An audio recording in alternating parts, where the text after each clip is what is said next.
সনদের বাইরের কিছু চাপানোর চেষ্টা হলে মানবে না বিএনপি। অমীমাংসিত বিষয় অন্তর্ভুক্ত করলে দায় নিতে হবে সরকারকে। রাষ্ট্রপতির আদেশ জারির অবস্থা না থাকায় সরকারকে প্রজ্ঞাপন দেওয়ার পরামর্শ। স্বাক্ষরিত সনদের বাইরে গিয়ে সরকার কোনো সিদ্ধান্ত নিতে যায়, যারা সনদে স্বাক্ষর করেছে তাদের উপরে কোনো দায় দায়িত্ব বর্তাবে না বা মানতে বাধ্য নয়। একমাত্র অফিসের বাইরে আপনি কোনো কিছু যদি আইন চলে এই দেশের মানুষকে চাপাই দিতে চান, তার সব দায় দায়িত্ব আপনার দেশের মানুষকে গ্রহণ করবে না। নভেম্বরে গণভোট সহ 5 দাবিতে পল্টনে জামাত সহ 8 দলের সমাবেশ। দেখছিলেন প্রধান শিরোনাম। দুপুরের সময় সঙ্গে আছে আমি ইমদাদুল হক। এবার অন্যান্য শীর্ষ সংবাদ। ময়মনসিংহে বাসে দুর্বৃত্তের আগুনে চালকের মৃত্যু। আওয়ামী লীগের লকডাউন ঘিরে সতর্ক সরকার। সন্ত্রাসের বিরুদ্ধে ব্যবস্থার হুঁশিয়ারি। সফল হবে না ভোট বানচালের চেষ্টা। তত্ত্বাবধায়ক ব্যবস্থা ফেরাতে আপিলের রায় 20 নভেম্বর। আগামী নির্বাচনের পর কার্যকর চায় সব পক্ষ। বাতিল করাকে গণতন্ত্রের জন্য ক্যান্সার আখ্যা অ্যাটর্নি জেনারেলের। মাধ্যমিকের 3 শ্রেণীর বই ছাপানোর চুক্তি হয়নি এখনো। শেষ সময়ে তড়ি ঘড়িতে নিম্নমানের বই দিয়ে ফায়দা লোটার শঙ্কা। জানুয়ারিতেই পাবে শিক্ষার্থীরা, বলছে কর্তৃপক্ষ। ব্যাংক বন্ধ হলে আমানতকারীদের সুরক্ষায় ডিপোজিট ইন্স্যুরেন্সে দক্ষিণ এশিয়ায় সর্বনিম্ন বাংলাদেশ। নিরাপত্তায় প্রয়োজন 26,000 কোটির তহবিল, আছে মাত্র 18,000 কোটি।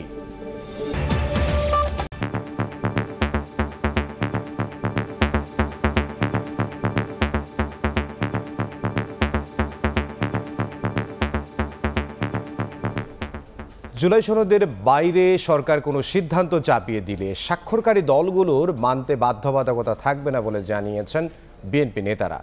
দুপুরে গুলশানে সংবাদ সম্মেলনে কথা বলেন তারা। দলের স্থায়ী কমিটির সদস্য খন্দকার মোশাররফ হোসেন জানিয়েছেন, উপদেষ্টাদের মধ্যে কেউ কেউ সনদের বাইরে সরকারের সিদ্ধান্ত বাস্তবায়নের জন্য যেসব বক্তব্য দিচ্ছেন তা বিভ্রান্তিকর।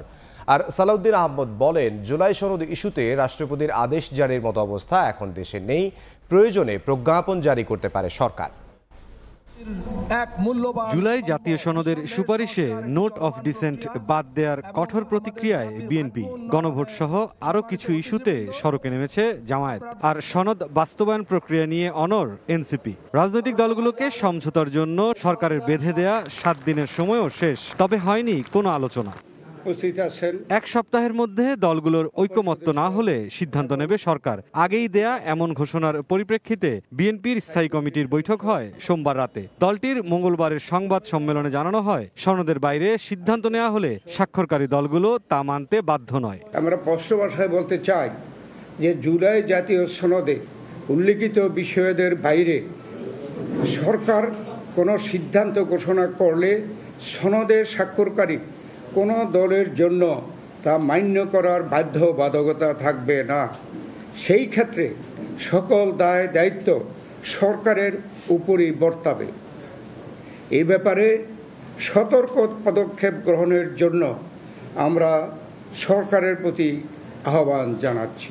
এক প্রশ্নের জবাবে বিএনপির স্থায়ী কমিটির সদস্য খন্দকার মোশাররফ হোসেন বলেন, যারা নির্বাচনে অংশ নিতে পারছে না তারা সাম্প্রতিক বিশৃঙ্খলার সঙ্গে যুক্ত। এই নির্বাচনকে নিয়ে নানা রকম ষড়যন্ত্র চলছে। যারা নির্বাচনে অংশগ্রহণ করতে পারছে না, নানাভাবে তারা দেশে অশান্তি সৃষ্টি করার চেষ্টা করছে। তাই এটা সরকারের সাথে এই বিষয়ের কারণে কিন্তু হচ্ছে না। আরেক প্রশ্নের জবাবে বিএনপির স্থায়ী কমিটির সদস্য সালাউদ্দিন আহমদ বলেন, রাষ্ট্রপতির আদেশ জারি করার মতো অবস্থা এখন দেশে নেই। সরকারকেই জারি করতে হবে প্রজ্ঞাপন। যদি কোনো আদেশ জারি করতে হয়, সেই আদেশের মর্যাদা যদি আইনি হয়, সেই আদেশ জারি করার মতো কোনো সাংবিধানিক অবস্থা বাংলাদেশে নেই। সংবিধান গৃহীত হয়ে যাওয়ার পরে রাষ্ট্রপতির আদেশ জারির আর কোনো বিধান রইল না। কিন্তু যদি এখন কোনো প্রজ্ঞাপনকে আদেশ নামকরণ করতে চায় এবং সেটার আইনি মর্যাদা না থাকে, সেটা প্রজ্ঞাপনের মাধ্যমে সরকার প্রকাশ করতে পারে। বিএনপি জানিয়েছে, সার্বিক পরিস্থিতি নিয়ে আলোচনা হবে সরকারের সঙ্গে, রাজপথে নয়। মুরসালিন হক জুনায়েদ, সময় সংবাদ, ঢাকা। সংস্কার নিয়ে 9 মাস আলোচনার পরও অমীমাংসিত বিষয় রাজনৈতিক দলগুলোর উপর চাপিয়ে দিলে অন্তর্বর্তী সরকারকে দায় নিতে হবে বলে হুঁশিয়ারি দিয়েছেন বিএনপি মহাসচিব মির্জা ফখরুল ইসলাম আলমগীর। দুপুরে ঠাকুরগাঁওয়ে মতবিনিময় সভায় তিনি আরও বলেন, ভোট হলে অস্তিত্ব থাকবে না বলেই নির্বাচন পেছাতে চায় জামাত। দেশজুড়ে চলছে নির্বাচনী ডামাডোল। দিনরাত এক করে নিজ নিজ নির্বাচনী এলাকায় ছুটছেন বিএনপির প্রার্থীরা। মঙ্গলবার দুপুরে ঠাকুরগাঁও সদরের বড়গাঁও ইউনিয়নে নির্বাচনী মতবিনিময় সভায় যোগ দেন বিএনপির মহাসচিব মির্জা ফখরুল ইসলাম আলমগীর। বলেন, সন্ত্রাস দিয়ে রাজনীতিতে টিকে থাকতে চান শেখ হাসিনা, কিন্তু আওয়ামী লীগকে কখনো ক্ষমা করবে না জনগণ। বিএনপি মহাসচিব বলেন, ভোট হলে নিজেদের অস্তিত্ব থাকবে না বলেই নানা অজুহাতে নির্বাচন পেছাতে চায় জামায়াত। দেশে পিআর বাস্তবায়ন হবে কিনা তা নির্ধারণ করবে আগামী সংসদ। সংস্কার নিয়ে 9 মাস রাজনৈতিক দলগুলোর সঙ্গে আলোচনার পরও অমীমাংসিত বিষয় চাপিয়ে দিতে চাইলে এর দায় অন্তর্বর্তী সরকারকে নিতে হবে বলে হুঁশিয়ারি দেন মির্জা ফখরুল। দীর্ঘ 9 মাস আপনি যে সংস্কারের নাম করে সব রাজনৈতিক দলগুলোর সাথে কথাবার্তা বললেন এবং একটা একমত হলেন অনেকগুলো বিষয়ে, সেই একমত হওয়া বিষয়ের বাইরে আপনি কোনো কিছু যদি আইন চলে এই দেশের মানুষের উপর চাপাই দিতে চান,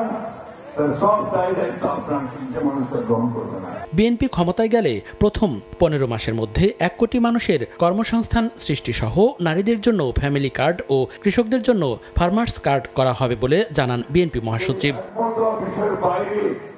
সময় সংবাদ, ঠাকুরগাঁও।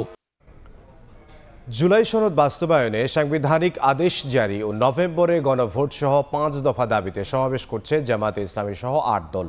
দুপুর 2টায় রাজধানীর পল্টন মোড়ে শুরু হয়েছে এই সমাবেশ। অংশ নিয়েছে ইসলামী আন্দোলন বাংলাদেশ, বাংলাদেশ খেলাফত মজলিস, নিজামী ইসলাম পার্টি, বাংলাদেশ খেলাফত আন্দোলন, বাংলাদেশ ডেভেলপমেন্ট পার্টি ও জাতীয় গণতান্ত্রিক পার্টির নেতাকর্মীরা। সমাবেশ থেকে জুলাই জাতীয় সনদ বাস্তবায়নের লক্ষ্যে প্রয়োজনীয় সাংবিধানিক আদেশ জারি এবং এর ভিত্তিতে চলতি মাসেই গণভোট আয়োজন, পিআর পদ্ধতিতে নির্বাচন, জাতীয় পার্টি ও 14 দলের কার্যক্রম নিষিদ্ধ করা দাবি জানাচ্ছেন নেতাকর্মীরা। এই মুহূর্তে পল্টন মোড়ে আছেন সহকর্মী শফিক মুন্সি, সরাসরি যাব তার কাছে। শফিক,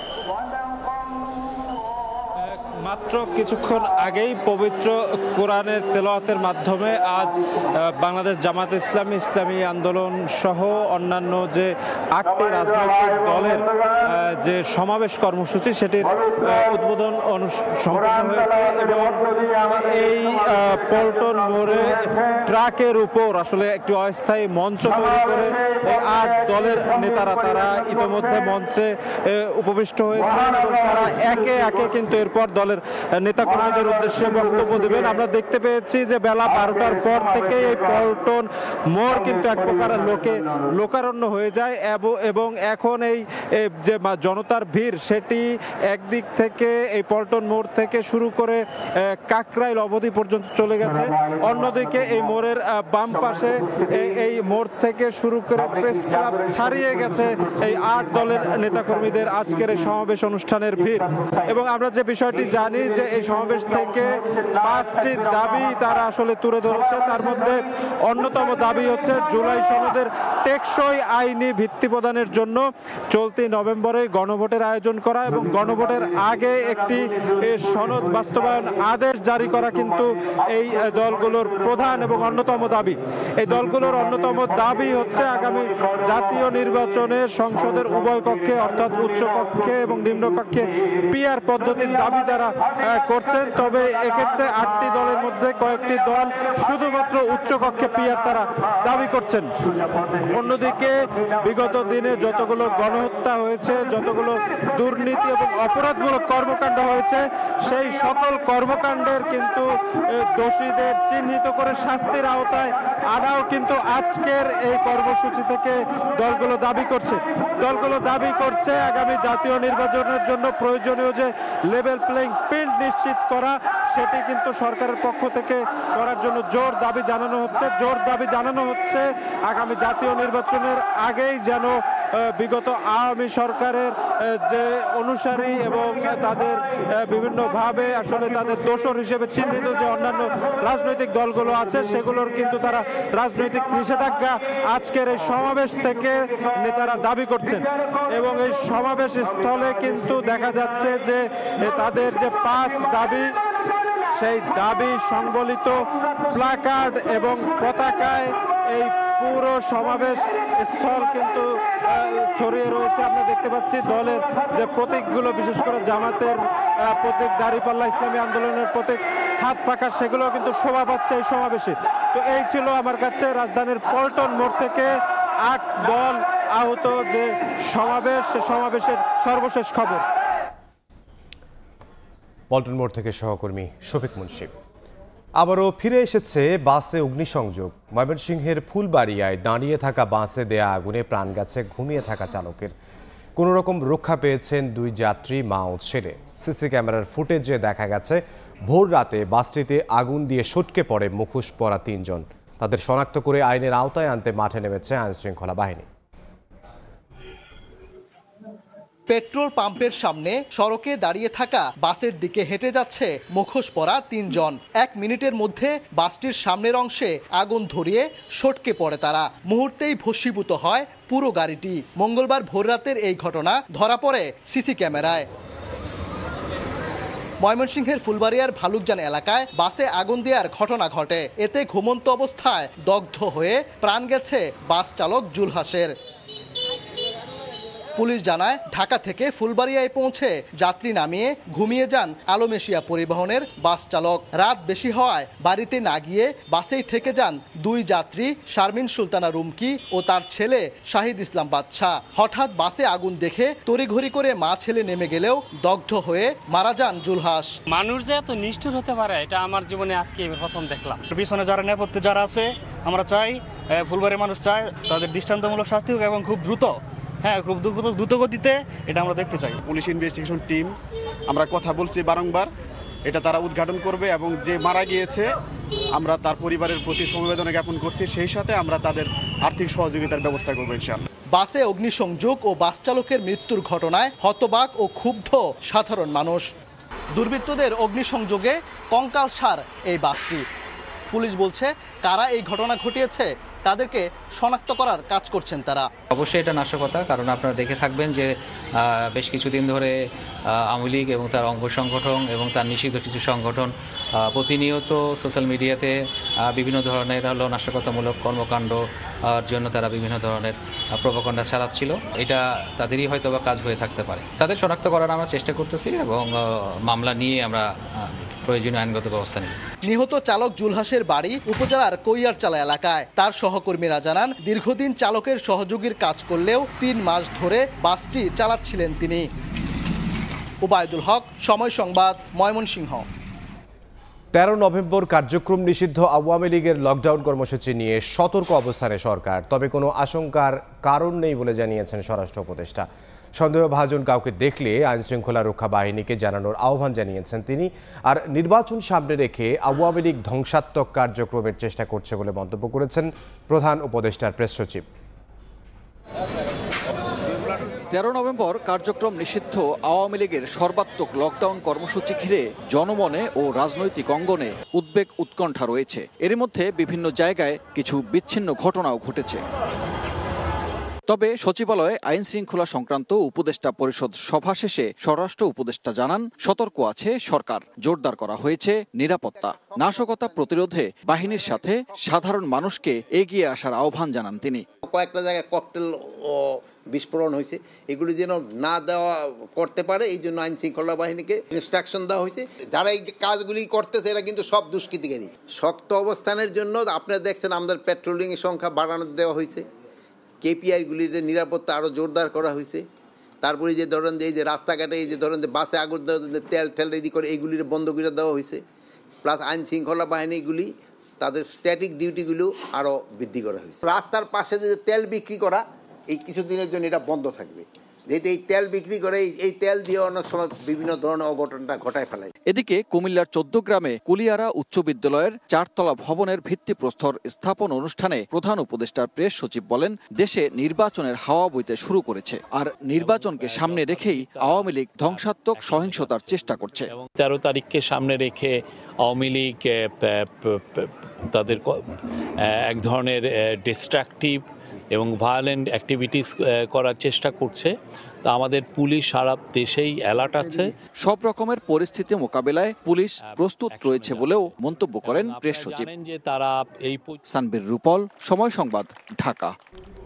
কার্যক্রম নিষিদ্ধ আওয়ামী লীগের লকডাউন কর্মসূচির জবাবে পাল্টা কর্মসূচি ঘোষণা করেছে জুলাই ঐক্য। সংগঠনটি জানিয়েছে প্রশাসনের বিতর্কিত ভূমিকা ও চলমান নৈরাজ্যের প্রতিবাদে 13 নভেম্বর গুরুত্বপূর্ণ স্থানে অবস্থান কর্মসূচি পালন করবেন তারা।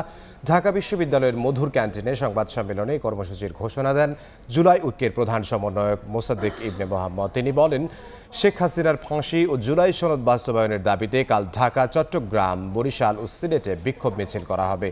সনদ নিয়ে কোনো আপোষের সুযোগ নেই জানিয়ে সংগঠনের নেতারা বলেন, নির্বাচন অবশ্যই জুলাই সনদের ভিত্তিতে হতে হবে। ৭২-এর সংবিধানের আওতায় নির্বাচন মেনে নেবে না জনগণ। সনদ বাস্তবায়নের পথে বাধা তৈরির যে কোনো প্রচেষ্টা ছাত্র জনতা প্রতিহত করবে বলেও হুঁশিয়ারি দেন তিনি। দেশবাসীর কাছে আমরা আজকে এখান থেকে জুলাই ঐক্যের পক্ষ থেকে আমরা আহ্বান জানাচ্ছি, আজকে থেকে আগামী 14 তারিখ পর্যন্ত তারা বিভিন্ন স্থানে পাড়া মহল্লায় পথে ঘাটে তারা টহল বসাবেন এবং আমাদের যে জুলাইয়ের যে হাতিয়ার ছিল বাঁশের লাঠি এবং পাইপ, সেইগুলো নিয়ে টহল বসাবেন এবং যেখানে লিগ পাবেন, যেখানে সশস্ত্র জঙ্গি লিগ পাবেন, তাদের প্রত্যেককে ধরে ধোলাই দিয়ে পুলিশের হাতে সোপর্দ করবেন। নভেম্বর শেখ হাসিনার বিরুদ্ধে করা মামলার রায়ের দিন ধার্য ঘিরে ট্রাইব্যুনালের নিরাপত্তা ব্যবস্থা পরিদর্শন করেছেন জেএমপি কমিশনার সাজ্জাদ আলী। এ বিষয়ে বিস্তারিত জানবো। ট্রাইব্যুনালে আছেন সহকর্মী আফজাল হোসেন, সরাসরি যাব তার কাছে। আফজাল,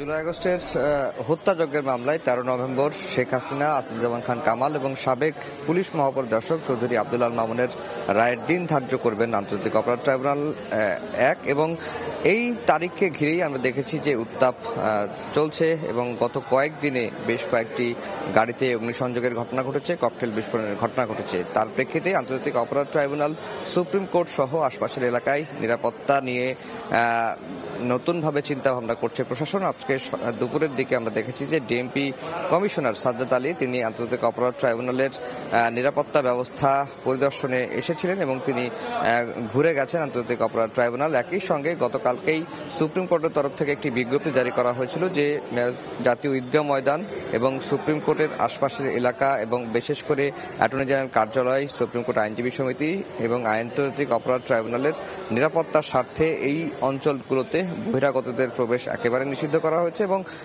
সুপ্রিম কোর্ট এবং আন্তর্জাতিক অপরাধ ট্রাইব্যুনালের গেটগুলো রয়েছে, যে দেশের সর্বোচ্চ আদালতের যে প্রবেশ দ্বারগুলো রয়েছে, সেখানে নিরাপত্তা ব্যবস্থা বাড়ানো হয়েছে এবং সাধারণ যারা যাত্রী রয়েছেন, সাধারণ মানুষ, তাদেরকেও কেন তারা সুপ্রিম কোর্টে প্রবেশ করছেন সেই বিষয়টি তল্লাশি করেই বা জিজ্ঞাসাবাদ করে তাদের কিন্তু প্রবেশ করতে পারছেন। যদিও প্রসিকিউশনের তরফ থেকে বলা হচ্ছে যে 13 নভেম্বর শুধুমাত্র শেখ হাসিনা এবং আসাদুজ্জামান খান কামালের মামলার রায় কবে দিবেন সেটিই কিন্তু আন্তর্জাতিক অপরাধ ট্রাইব্যুনাল জানাবেন এবং যে বাইরে রাজনৈতিক উত্তাপ চলছে বা এই দিনটিকে কেন্দ্র করে যে ধরনের ঘটনাগুলো ঘটছে সেই বিষয়গুলো নিয়ে প্রসিকিউশন বলছেন তারা আসলে নিরাপত্তা নিয়ে কোনো উদ্বিগ্ন নন এবং তাদের কাজ হচ্ছে রাষ্ট্রপক্ষ যে মামলাটা দায়ের করেছে বা অ্যাটর্নি জেনারেল চিফ প্রসিকিউটর যে মামলার বাদী হয়ে যে মামলাটি দায়ের করেছেন সেই মামলাটির প্রেক্ষিতেই তারা যে ধরনের মামলার অভিযোগ প্রমাণের জন্য যা যা করা দরকার সেইগুলোই তারা করেছেন। তো মোটা দাগে যদি বলি যে 13 নভেম্বর শেখ হাসিনার মামলার রায় দিন ধার্যকে কেন্দ্র করে আন্তর্জাতিক অপরাধ ট্রাইব্যুনালের নিরাপত্তা বাড়ানো হয়েছে এবং সেটিরই পরিদর্শন করে গেছেন ডিএমপির কমিশনার সাজ্জাদ আলী। এই ছিল আন্তর্জাতিক অপরাধ ট্রাইব্যুনাল থেকে আমার কাছে সবশেষ খবর। আন্তর্জাতিক অপরাধ ট্রাইব্যুনাল থেকে সহকর্মী আফজাল হোসেন। যানবাহনে অগ্নিসংযোগ প্রসঙ্গে এনসিপির দক্ষিণাঞ্চলের মুখ্য সংগঠক হাসনাত আবদুল্লাহ বলেছেন, আওয়ামী লীগের কার্যক্রমকে কেন বৈধতা দেওয়া সম্ভব নয় তা গত দুদিনে প্রমাণ হয়েছে।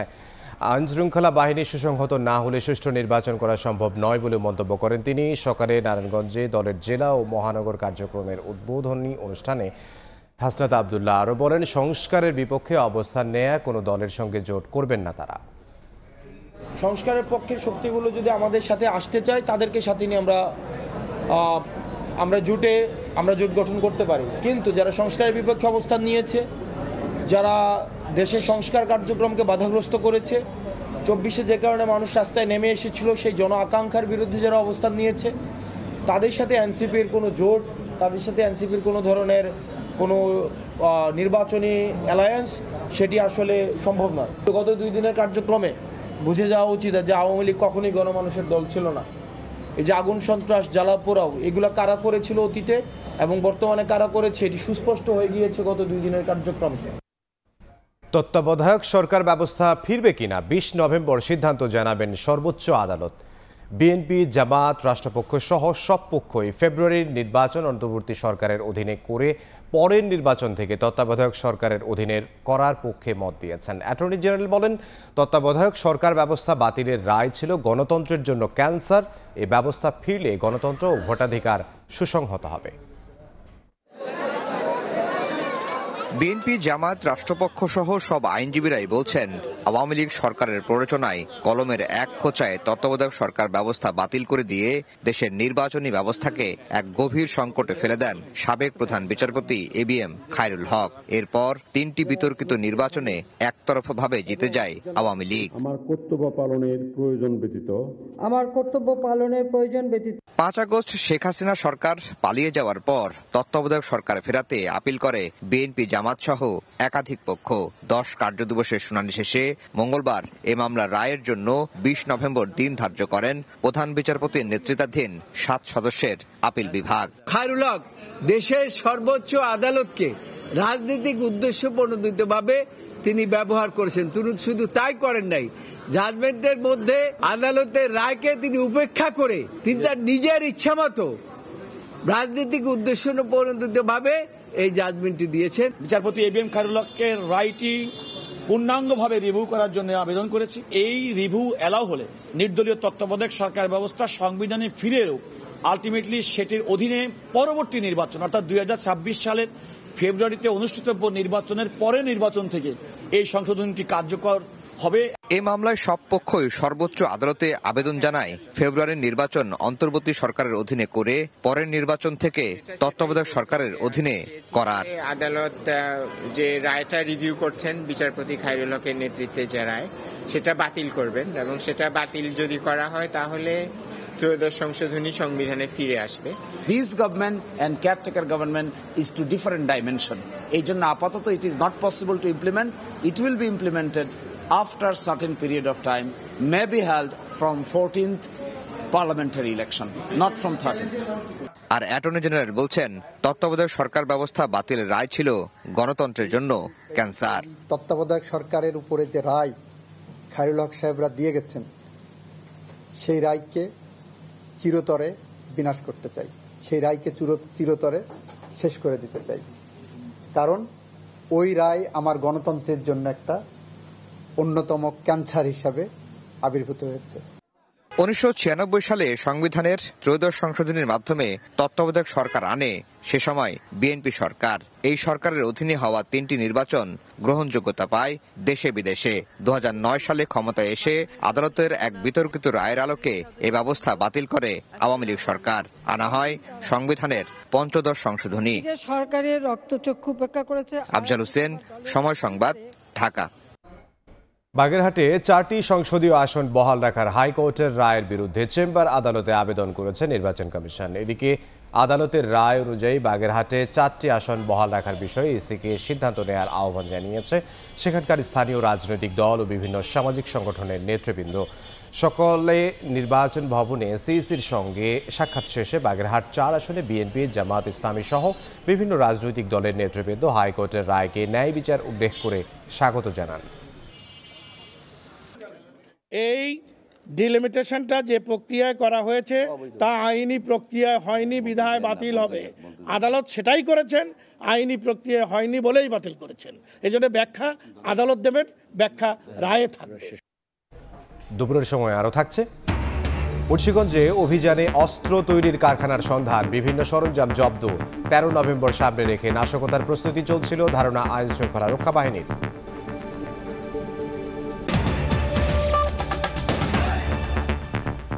11তম গ্রেডে বেতন কাঠামো বাস্তবায়নের আশ্বাসে কর্মবিরতি প্রত্যাহার করে ক্লাসে ফিরেছেন শিক্ষকরা।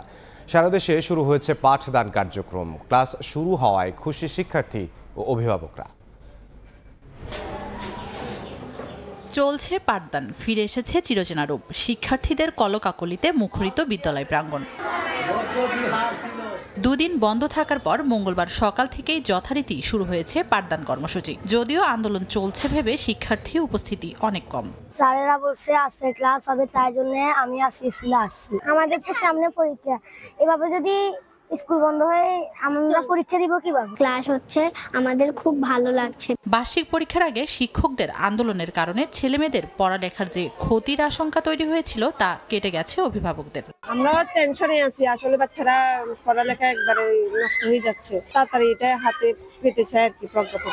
বছরের শেষে এসে আন্দোলন করাটা উচিত হবে না, কারণ পরীক্ষাটা যেন সুষ্ঠুভাবে দিতে পারে সেই ব্যবস্থা করা উচিত। রাজশাহীর বেশিরভাগ বিদ্যালয়ে পাঠদান শুরু হলেও আন্দোলন নিয়ে বিভক্তিতে কিছু প্রতিষ্ঠানে পুরোপুরি শিক্ষা কার্যক্রম শুরু হয়নি। তবে সরকারি পদক্ষেপে সন্তুষ্ট শিক্ষকরা। দ্রুত প্রজ্ঞাপন জারির দাবি তাদের। 11তম দেওয়ার আশ্বাস দিয়েছে, সেই পরিপ্রেক্ষিতে আমরা ক্লাসে ফিরেছি। আজ থেকে আমাদের পাঠদান পুরোদমে চলছে। আমরা এখন পর্যন্ত নতুন কোনো নির্দেশনা পাইনি যে ক্লাসরুমে কর্মবিরতি করব নাকি ক্লাসরুমে ফিরে যাব। যেহেতু আশ্বাস দিয়েছে যতক্ষণ পর্যন্ত না এটা প্রজ্ঞাপন জারি হয়, আমরা আসলে ততক্ষণ পর্যন্ত শান্তি পাচ্ছি না। গেল রোববার থেকে 10ম গ্রেড সহ 3 দফা দাবি আদায় ও শাহবাগে পুলিশের হামলার প্রতিবাদে সরকারি প্রাথমিক বিদ্যালয়ে কর্মবিরতি পালন শুরু করে সহকারী শিক্ষকরা। তানজিনা তাসনিম, সময় সংবাদ। প্রাথমিকের 80% বেশি বই ছাপা হলেও মাধ্যমিকের 3 শ্রেণীর বই ছাপার জন্য প্রেসের সঙ্গে এখনও চুক্তি করতে পারেনি পাঠ্যপুস্তক বোর্ড। এতে জানুয়ারিতে এই 3 শ্রেণীর বই পাওয়া নিয়ে শঙ্কা রয়েছে জানিয়ে মুদ্রণ ব্যবসায়ীরা বলছেন, শেষ সময়ে তড়ি ঘড়িতে নিম্নমানের বই দিয়ে ফায়দা লুটতে পারে একটি চক্র। তবে বোর্ড বলছে বছরের প্রথম দিন নতুন বই পাবে শিক্ষার্থীরা। শাকির আহমেদ জানাচ্ছেন বিস্তারিত।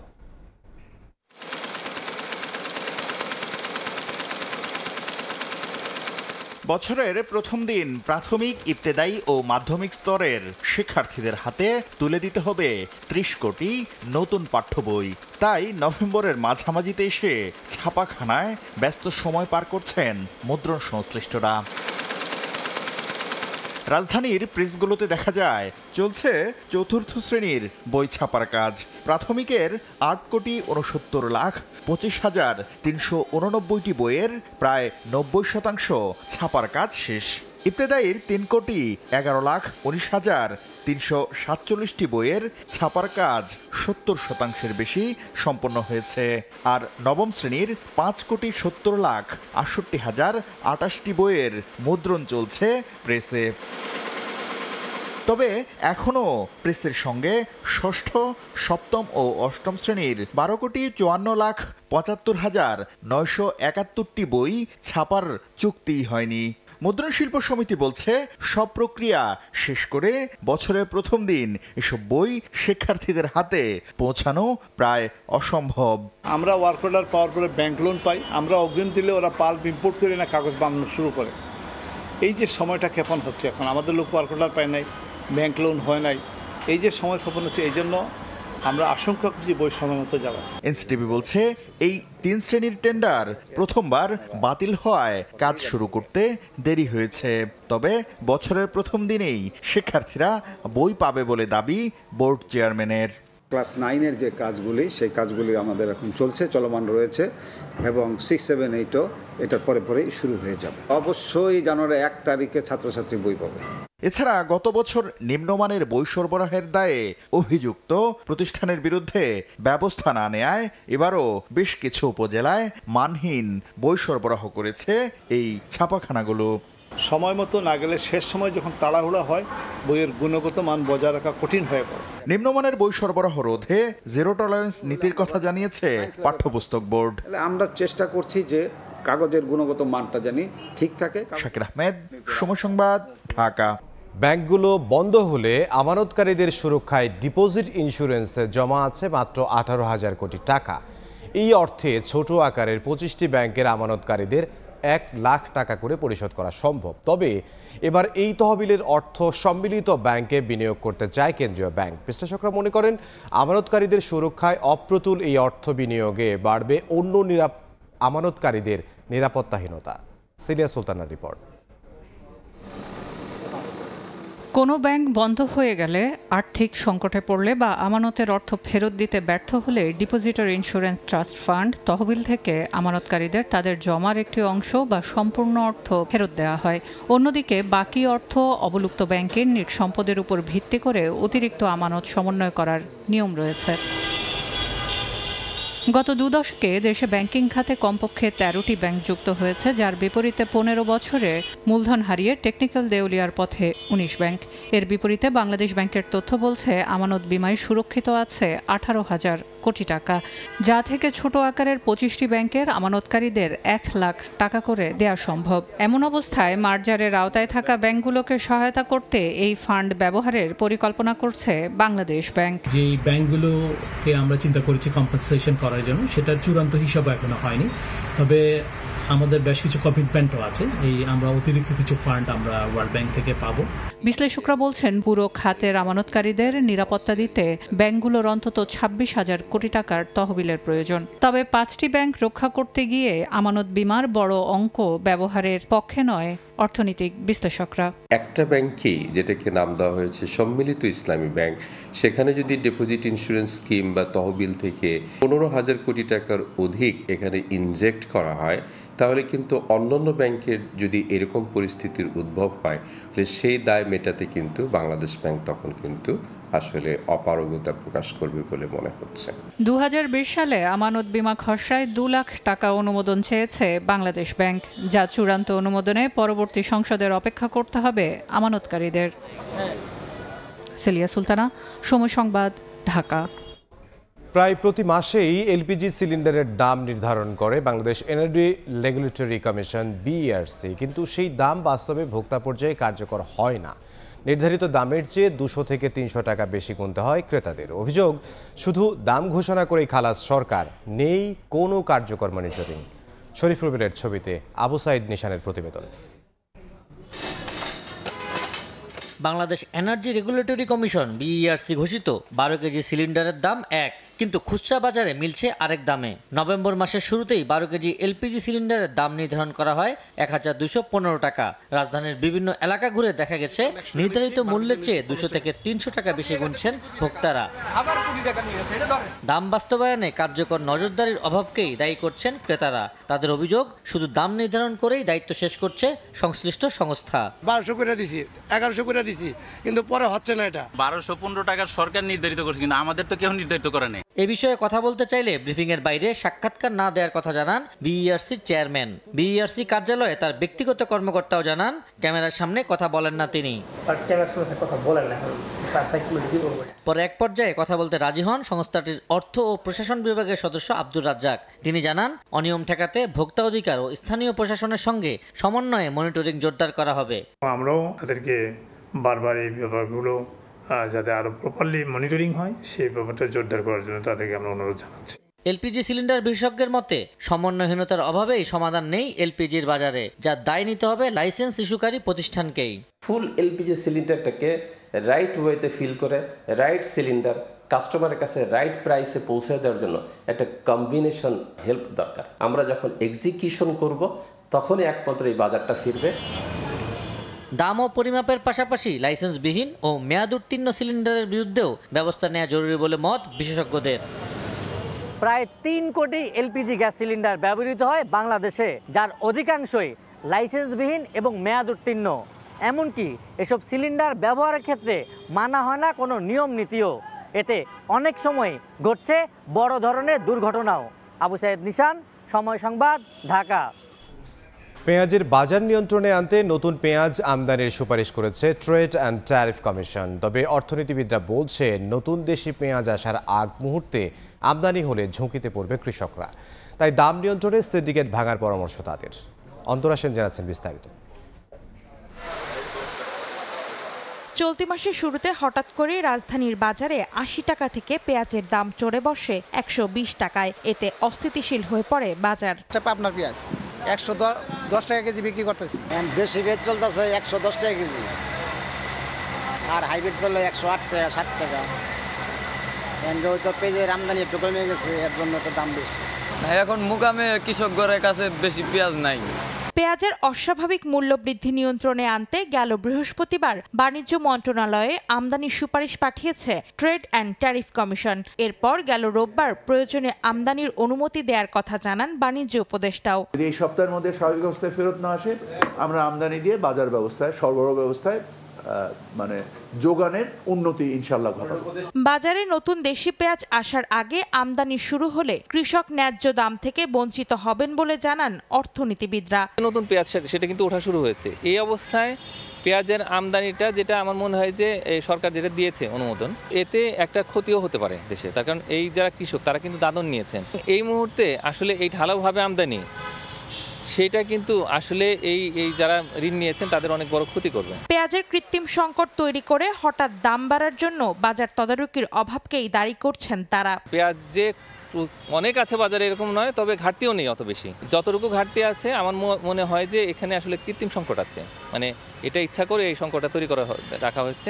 যারা সিন্ডিকেট করছেন তাদেরকে ধরতে হবে। আমি মনে করি যে এখানে ভোক্তা অধিকার সংরক্ষণ অধিদপ্তর, বাণিজ্য মন্ত্রণালয়, এনবিআর এবং স্থানীয় প্রশাসন, এদেরকে কাজ করতে হবে খুব নিবিড়ভাবে। আমদানি না করে সিন্ডিকেটের দৌরাত্ম্য নিয়ন্ত্রণে আনার পরামর্শ বাজার বিশ্লেষকদের। অন্তরা সেন, সময় সংবাদ, ঢাকা। মুন্সিগঞ্জ শহরের পূর্ব শিলমন্দিতে সেনাবাহিনী ও পুলিশের যৌথ অভিযানে একটি অস্ত্র তৈরির কারখানার সন্ধান পাওয়া গেছে। আকস্মিক অভিযানে অস্ত্র তৈরির নানা সরঞ্জাম উদ্ধার করা হয়। আইনশৃঙ্খলা বাহিনীর ধারণা, আসন্ন নির্বাচন ও 13 নভেম্বর সামনে রেখে নাশকতার প্রস্তুতি হিসেবে অস্ত্র তৈরির কাজ চলছিল। গভীর রাতে মুন্সিগঞ্জ শহরের পূর্ব শিলমন্দিতে একটি গুদামে পাওয়া গেছে এই অস্ত্র তৈরির কারখানার সন্ধান। সীসার কার্তুস, লোহার but, barrel, spring, welding machine, drill machine, লোহার বোল্ট এবং লেদ মেশিন সহ অস্ত্র তৈরির বিভিন্ন উপকরণ মিলেছে কারখানাটিতে। স্থানীয় সুমনলালের গুদামে কিছু অপরিচিত ব্যক্তির সন্দেহজনক যাতায়াতের খবরে গভীর রাতে অভিযান চালায় সেনাবাহিনী ও পুলিশ। যারা অস্ত্র তৈরির সাথে জড়িত তাদেরকে দ্রুত গ্রেপ্তার করা উচিত। এই অস্ত্র যদি সরঞ্জাম ভবিষ্যতে হয় আর থাকে, এই উৎপাদন অব্যাহত থাকে, তাহলে দেশ এবং জাতির উভয়েরই ক্ষতি হবে। যারা কারখানার ভিতরে অবৈধ মাল তৈরি করে তাদেরকে ধরা উচিত। পুলিশের ধারণা, আসন্ন নির্বাচন ও 13 নভেম্বরকে সামনে রেখে নাশকতার প্রস্তুতি হিসেবে অস্ত্র তৈরি হচ্ছিল কারখানাটিতে। এছাড়া এক সপ্তাহের ব্যবধানে মোল্লাকান্দিতে 2 জনকে হত্যায় ব্যবহৃত অস্ত্রও এই কারখানায় তৈরি বলে ধারণা করা হচ্ছে। সামনে জাতীয় নির্বাচনকে কেন্দ্র করে আইনশৃঙ্খলা বাহিনী খুব তৎপর আছে এবং বিভিন্ন তথ্য সংগ্রহ ভিত্তিতে আমরা প্রয়োজনীয় অভিযান পরিচালনা করছি। অভিযানের সময় তালাবদ্ধ অবস্থায় পাওয়া গেছে অস্ত্র তৈরির কারখানাটি। আটক করা যায়নি কাউকে। নাসির উদ্দিন উজ্জ্বল, সময় সংবাদ, মুন্সিগঞ্জ। সীমান্তে স্থল মাইন বিস্ফোরণে 2 সেনা আহত হওয়ার পর কম্বোডিয়ার সঙ্গে শান্তি চুক্তি স্থগিতের ঘোষণা দিয়েছে থাইল্যান্ড। রয়্যাল থাই আর্মির এক বিবৃতিতে বলা হয়, এক সেনার পায়ে গুরুতর আঘাত লাগে, আরেকজন বিস্ফোরণের ধাক্কায় বুকে আঘাত পান। এরপরেই কম্বোডিয়ার সঙ্গে সাম্প্রতি করা যৌথ শান্তি চুক্তির কার্যক্রম স্থগিতের ঘোষণা দেয় থাইল্যান্ড। কম্বোডিয়া তাৎক্ষণিক প্রতিক্রিয়া না জানালেও দেশটির প্রতিরক্ষা মন্ত্রণালয় শান্তির প্রতি নিজেদের প্রতিশ্রুতি পুনর্ব্যক্ত করেছে। দীর্ঘদিনের সীমান্ত বিরোধ ও মাইন বিস্ফোরণের ঘটনা দুদেশের সম্পর্কে নতুন অচলাবস্থা তৈরি করেছে। বিশেষ করে গত জুলাইয়ের সংঘাতে 43 জনের মৃত্যু ও 3 লাখের বেশি মানুষের বাস্তুচ্যুতির পর সম্পর্ক স্বাভাবিক করতে আন্তর্জাতিক মধ্যস্থতাতেই এগোচ্ছিল 2 দেশ।